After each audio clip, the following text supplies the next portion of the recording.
Você está no Bandeirantes Acontece, agora 4h19, vamos para a nossa entrevista aqui de todas as tardes. Um estudo mostrou e foi publicado ontem e está divulgado em todos os portais no mundo inteiro, mostrando que a hipertensão aumentou demais, não é que em quantidade. As pessoas passaram ao longo dos últimos tempos a cuidar menos de aspectos ligados à hipertensão. Nós vamos falar sobre isso porque tem muitas coisas absolutamente conectadas com as nossas rotinas impostas, muitas delas impostas ao longo desse ano e meio. Nós estamos com o Dr. João Vicente da Silveira, que é cardiologista do Hospital Sírio-Libanês, médico assistente também da unidade de hipertensão do INCOR. Dr. João Vicente, como vai? Boa tarde. Oi, boa tarde. Seja muito bem-vindo. É um prazer estar falando com vocês. O prazer é nosso, muito obrigado por estar conosco. Essa percepção de que as pessoas, e não é só durante a pandemia, ao longo dos últimos tempos, têm cuidado menos de aspectos ligados à hipertensão. E se a gente pudesse traçar um paralelo pelo que o senhor tem acompanhado na linha de frente dos hospitais, durante a pandemia, as pessoas cuidaram ainda menos desses aspectos ligados e os casos puderam se avolumar de pessoas que tiveram problemas a partir da percepção de que a hipertensão é um problema que precisa ser cuidado? Então, isso aconteceu verdadeiramente, a gente observou isso, até porque muitos pacientes, eles não sabem que são hipertensos. Aliás, 50% dos pacientes, Ronald, não sabem que eles são hipertensos. Então, eles não procuram ajuda médica. E nesse contexto da pandemia, devido ao medo, o temor de ir para o hospital, o próprio paciente, ou até mesmo quem leva ele, tem medo. Então, os pacientes não iam. Então, o que isso aconteceu? Os pacientes que precisavam ter uma avaliação, que precisavam passar para o médico para aferir a pressão, e muitas vezes esses pacientes que já são hipertensos precisam de uma adequação do medicamento, porque conforme nós envelhecemos, as artérias elas ficam rígidas, elas ficam endurecidas e a pressão sobe. Então, esse paciente ele fica muito predisposto a ter o que a gente chama evento cardiovascular, do tipo um derrame, o AVC ou mesmo um infarto. Então, tristemente, nós observamos isso, esse medo, esse temor de ir ao hospital. Doutor João Vicente, boa tarde. Há umas pesquisas aí, é claro que o senhor as conhece, mas que mostram que, eu não sei se só no Ocidente, mas no Ocidente é o campo de pesquisa, né, desses especialistas, mostrando que são alguns anos seguidos de crescimento no número de casos, né, de hipertensão. O senhor acredita que isso é um resultado de vida sedentária, o tipo de alimentação? Dá para padronizar uma resposta para um campo tão largo como o Ocidente? Ou há razões específicas em cada país? É um prazer estar falando com vocês, Aidan. A pergunta muito inteligente sua, para variar, né? O mundo todo está passando, atualmente, nós já temos essa tendência, desde 1990, onde esse trabalho foi feito em mais de 200 países, inclusive alguns países com renda baixa, outros países com renda maior. Então, já existe essa tendência mundial de aumento da pressão arterial. E você frisou muito bem, as pessoas estão ficando mais obesas, as pessoas estão muito mais sedentárias, não fazendo atividade física. O mundo todo, Zaidan, de uma forma geral, tem uma tendência maior com a tecnologia de favorecer o sedentarismo. Você lembra que antigamente, até para mexer, abrir o vidro do carro, tinha aquela manivela que a gente tinha que girar. Então hoje existe toda essa facilidade do meio eletrônico que facilita o desenvolvimento do sedentarismo, associado a uma pandemia maior até que o Covid, a diabetes. Os pacientes estão muito diabéticos, eles estão obesos, cintura abdominal aumentada, sedentarismo, um hábito de tabagismo muito grande disseminado na população, inclusive hoje na população jovem.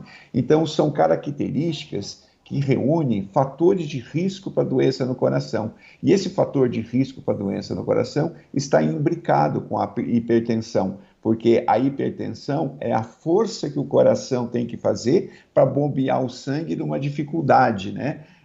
Que acontece com os vasos. Então, Zaidan, existe sim essa característica mundial e, além do mais, a população está envelhecendo. E nós sabemos que mais de 80% da população, ao envelhecer, desenvolve hipertensão. Ou seja, doutor João Vicente, a pessoa chega no seu consultório, no consultório dos cardiologistas, e vai, obviamente, receber ali o tratamento clínico, quando necessário o medicamento, etc. Mas grande parte da solução passa por mudança comportamental, inclusive em hábito alimentar, né?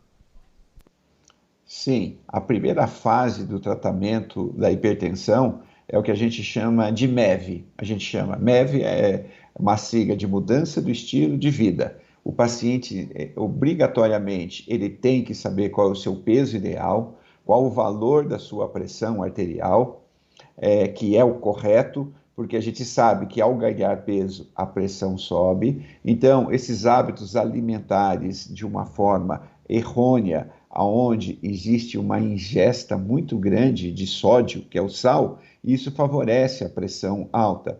A gente vê no consultório, ainda onde a gente solicita para os pacientes o que a gente chama de sódio urinário, que reflete o quanto ele come de sal. E é impressionante. A população, o ser humano deveria ingerir de 2 a 5 gramas de sal. E o que a gente vê nos exames laboratoriais é de 15, 12, 17. Então, é uma porcentagem muito grande de pessoas que ou sabem, ou muitas vezes não sabem, mas faz um uso de ingesta de sal muito grande na sua dieta. E isso tudo favorece o aparecimento de lesões. É importantíssimo você saber a história familiar, se seu pai tem hipertensão, se a sua mãe tem hipertensão, se o seu irmão tem hipertensão. Isso também contribui à parte genética, né? A parte hereditária. Mas o mais importante é que os hábitos sejam saudáveis, pare de fumar, mantenha o peso, mantenha o seu nível de colesterol nos níveis que não causam problemas para o coração, triglicérides também e açúcar no sangue. Então é importante a consciência de cada pessoa para cuidar de si próprio. Inclusive, tudo que o senhor relata, né, e esses, entre aspas, vilões aí, como o excesso de sal, o cigarro, etc., independentemente da faixa de renda, são problemas que atingem grande parte da população, né? O sujeito que ganha um salário mínimo, mas que pita ali um cigarrinho, que usa muito sal na comida, e às vezes come uma comida muito gordurosa, ou outro que tem uma faixa de renda muito superior, mas também convive com esses mesmos hábitos, né, doutor João? Sim, a gente sabe, Zaidan, um problema de saúde pública é que as pessoas de renda mais baixa, elas ingerem muito mais carboidratos do que proteínas. Então, eles ingerem bolacha, lanches, salgado, salgadinho, muito pastel, salgadinho na padaria e mesmo aqueles doces. Então, a população de baixa renda, infelizmente, ela acaba abusando do que a gente chama carboidrato. E os carboidratos são alimentos que têm calorias.